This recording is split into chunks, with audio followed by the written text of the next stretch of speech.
नमस्कार दोस्तों, चक्रा सेज यानी क्या कहते हैं आपके चक्र के पिछले भाग में हमने देखा कि स्वाधिष्ठान चक्र क्या होता है, उसकी विशेषताएं क्या है और अगर यह चक्र असंतुलित है तो कौन कौन सी प्रॉब्लम्स हो सकती है। तो आइए अब हम जानने की कोशिश करते हैं कि स्वाधिष्ठान चक्र के असंतुलितता को कैसे ठीक करें, यानी स्वाधिष्ठान चक्र को कैसे संतुलित करें।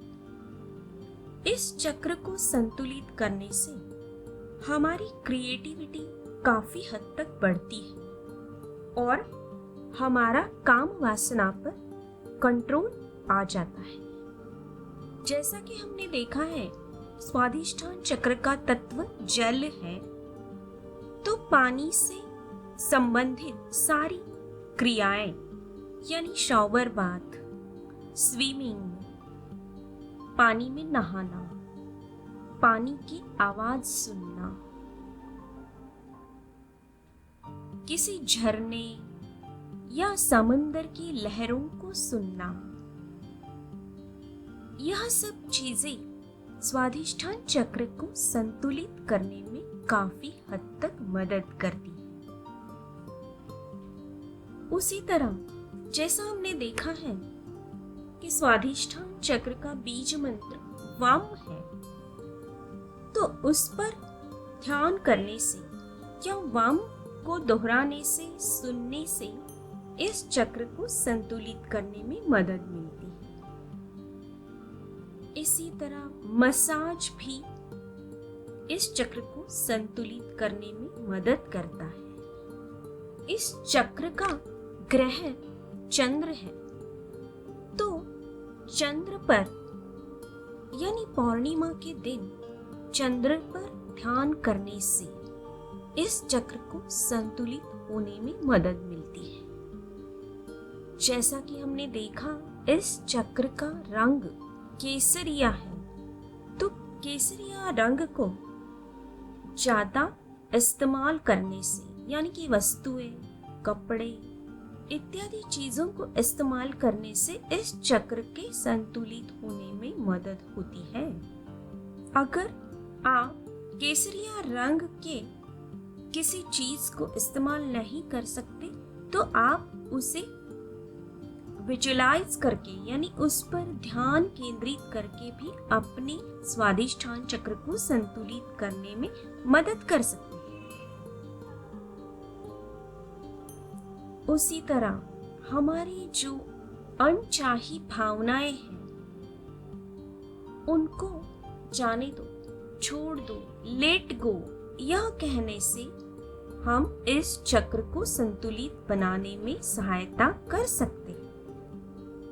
मतलब हमें हमेशा यही याद रखना चाहिए कि आज अभी इस वक्त जो हो गया है उसके बारे में सतत विचार करने की बजाय या भावनाओं में बह जाने के बजाय आज अभी इस वक्त जो हो रहा है उसे देखें। जिंदगी को पूर्ण रूप से जीने की कोशिश करें।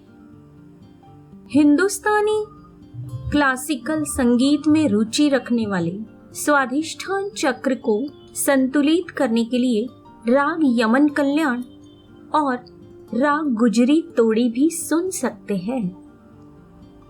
इस चक्र को संतुलित करने के लिए आप ज्यादा से ज्यादा विजुअलाइजेशन की मदद ले सकते हैं। जो चीजें आपको अच्छी लगती हैं, जो चीजें आप जिंदगी में लाना चाहते हैं, आप उसे डे ड्रीमिंग के तरीके से देखना शुरू करें।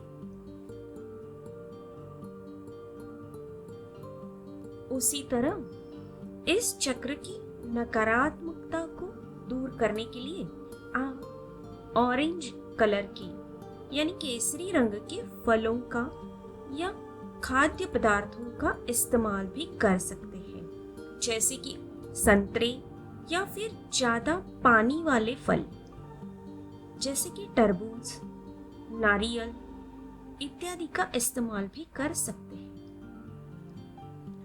इसके साथ साथ आपको ज्यादा से ज्यादा पानी पीने की भी जरूरत है। इस चक्र को आप क्रिस्टल्स तथा चंदन, संतरा या गुलाब के तेल से एरोमा थेरेपी द्वारा संतुलित करने में सहायता कर सकते हैं। जब भी आपको ऐसा लगे कि भावनाओं पे कंट्रोल नहीं हो रहा है, नियंत्रण नहीं पा रहे हैं, तब आप हाथ पैर धोइए पानी से या फिर कुछ देर तक पैरों को पानी में भिगोइए।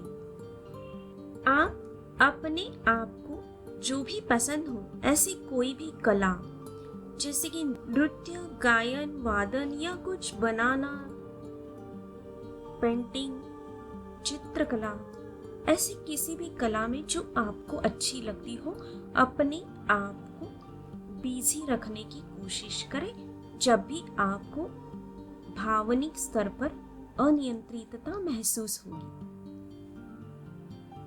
इस चक्र को संतुलित रखने के लिए कभी कभी आपको छोटे बच्चों के साथ या छोटे बच्चों वाले खेल को भी खेलना चाहिए, ताकि हम उसमें मजा लेकर खुश रख सके अपनी भावनाओं को, अपने मन को।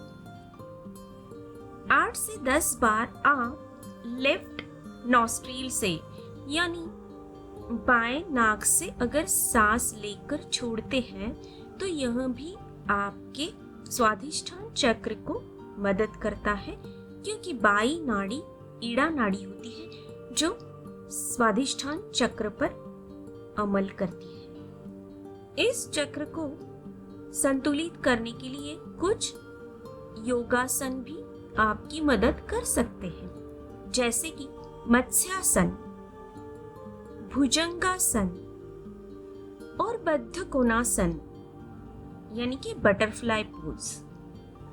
इन सब से स्वादिष्ठान चक्र को संतुलित होने में मदद मिलती है। कपालभाति प्राणायाम भी आपके स्वादिष्ठान चक्र को संतुलित बनाने में मदद करता है, लेकिन योगा और प्राणायाम को आप उचित मार्गदर्शक के अनुसार करें तो ठीक रहेगा। एक दिन हफ्ते में रसाहार रखना भी स्वादिष्ठान चक्र के लिए अच्छा उपाय है। तो आइए दोस्तों, इन सब के बाद अगले भाग में हम देखेंगे कि स्वादिष्ठान चक्र के लिए पॉजिटिव अफर्मेशंस यानी सकारात्मक विचार क्या है।